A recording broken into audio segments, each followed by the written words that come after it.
Hi guys, मैं इस वक्त मौजूद हूँ बर्न हिस्ट्री म्यूज़ियम में। और यहाँ पे इन्होंने एक वीडियो दिखाई है जिसमें इस हाथ के बारे में बताया गया है कि ये जो ना बर्न के मज़ाफ़ात में दरियाफ़्त हुआ था। और बड़ी अचीवमेंट बताते हैं क्योंकि ये यहाँ पे देखें, इसकी इंफॉर्मेशन लिखी है मुख्तलिफ़ ज़बानों में, जर्मन, इंग्लिश और फ्रेंच में। तो कि ये ओल्डेस्ट है यूरोप में। अब इसकी जो एग्ज़ाम्पल दे रहे हैं कि वो किस तरह का क्या क्या यूसेज हुआ होंगे उसके। तो यहाँ पे रखा है कि कल्ट डिवाइस हो सकता है, इस पे लोगों को खाना दिया जाता हो, या फिर ये किसी ओहदे का वो हो, निशानी हो, या फिर ये प्रोस्थेसिस, मतलब किसी एम्पुटेशन के उसका वो क्या हो, कहने का किसी का हाथ कट गया हो या कुछ हुआ हो तो उसकी जगह ये यूज़ करता हो बंदा। तो यहाँ पे देखिए 360 दिखाऊँ आपको। ये यहाँ पे मूवी चल रही थी पीछे, अंधेरे में आपको नज़र नहीं आ रहा होगा, बट वो जो स्क्रीन थी वही खुली और उसी के अंदर से एंट्रेंस मतलब हमने लोगों को मिली।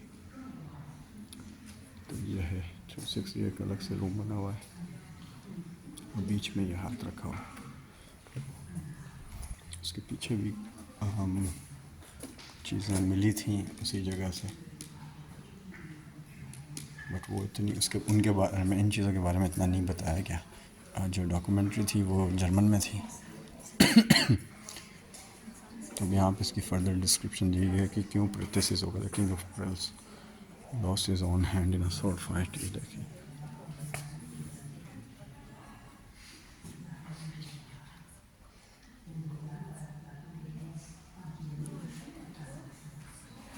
मैप पैलेस ये बर्न के करीब जगह थी। Sword and a bottle x, यहाँ की कुल्हाड़ियों का जो सर होता था वो इस तरह का था। मैंने एक पिक्चर भी खींची, जो हत्ता होता था, जो हाथ जहाँ से कुल्हाड़ी पकड़ते थे वो एल शेप होती थी और ये सिर्फ ऊपर लगता था। एनीवे, मैं हाथ के बारे में मज़ीद जानना चाह रहा था। अच्छा, उधर लिखा हुआ है स्केप्ट्रे एज एन स्केप्ट्रे। इसको पढ़ते हैं कि ये कैसे स्केप्ट्रे हो सकता होगा।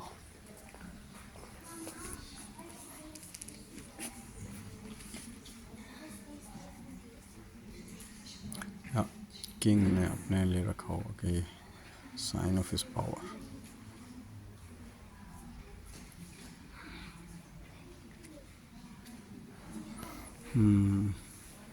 सरदारी की निशानी।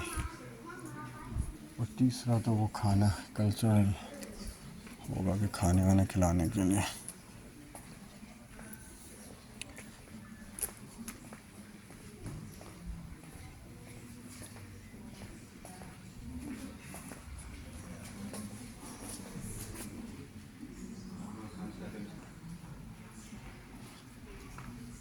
He was a priest. अच्छा, पादरी भी था।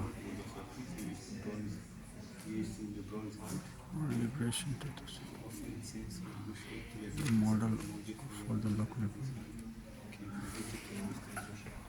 चले फ़िलहाल इतना ही। यहाँ पे और भी काफ़ी, ये एक्चुअली नुमाइश लगी हुई है ब्रॉन्ज एज के बारे में। ऊपर काफ़ी सारी चीज़ें थी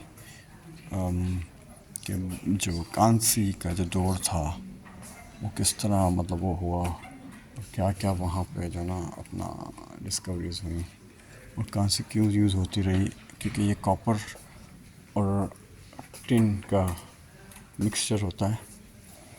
और कॉपर भी आसानी से ऊपर, इन्होंने एक्चुअली ये 3 राडें भी रखी हुई थी ये दिखाने के लिए कि आप कॉपर को मोड़ सकते हैं आसानी से। टिन आसानी से मोड़ गया था, कॉपर जो है थोड़ा सा मुश्किल से, बट वो भी वन कुड बेंट इट, आप मोड़ सकते हैं उसे। बट जो कांसी थी, ये जो ब्रॉन्ज थी, उसको मोड़ना इंसानी एटलीस्ट मेरे लिए नामुमकिन था। मतलब मैंने देखा वो 3 राडें पड़ी हुई थी, स्टिक्स पड़ी हुई थी, तो वो जो कॉपर कांसे की थी और तांबे टिन की थी, कॉपर और टिन की, वो जो है मुड़ी भी थी थोड़ी बहुत, और जो ब्रॉन्ज की थी या जो कांसी की थी वो बिल्कुल सीधी थी, यानी इसे कोई मोड़ नहीं सका। उन्होंने कहा था आप इसे मोड़ सकते हैं अगर आप चाहें तो मतलब बंदे यूज़ कर रहे थे अपने फोर्स और नहीं मोड़ सके उसे। यहाँ पे देखें बाबिलोन टाइम का पत्थर पड़ा।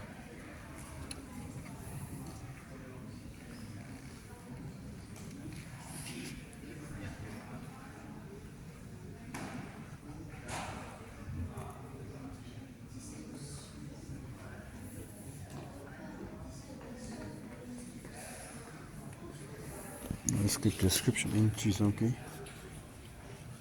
डिस्क्रिप्शन यहाँ पे है।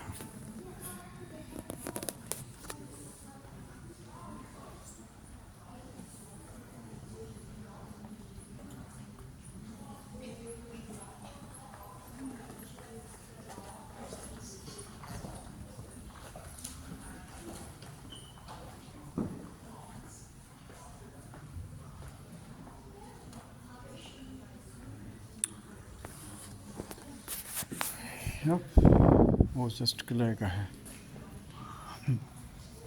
तो एनीवे यहाँ मुख्तलिफ जूम आउट, मुख्तलिफ वो रखे हुए हैं, अपना चीज़ें रखी हुई हैं, आइटम्स रखे हुए हैं पुराने दौर के, उनकी हिस्ट्री लिखी हुई है। इधर देखें,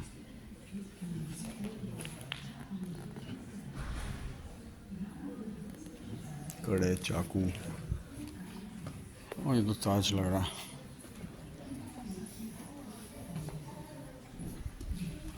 इसकी भी जो ना, इसकी डिस्क्रिप्शन साइड में लिखी हुई होगी कहीं ना कहीं।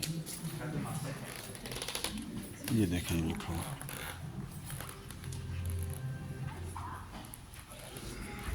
pure gold has been adorned with countless sun symbols.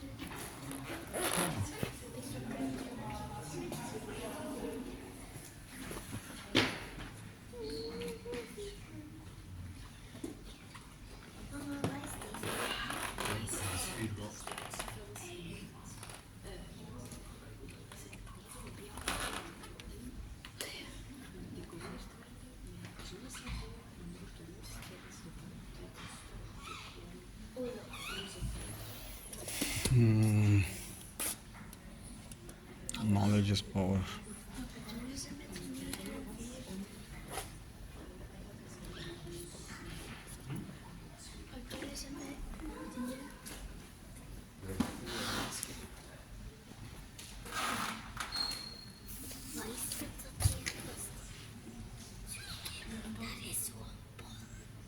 I don't know ये क्या, बहुत उसमें छोटे लफ्ज़ों में लिखा हुआ है। Anyway, मैंने जूम का ये चक्कर शायद चलें, इतना है। चाओ।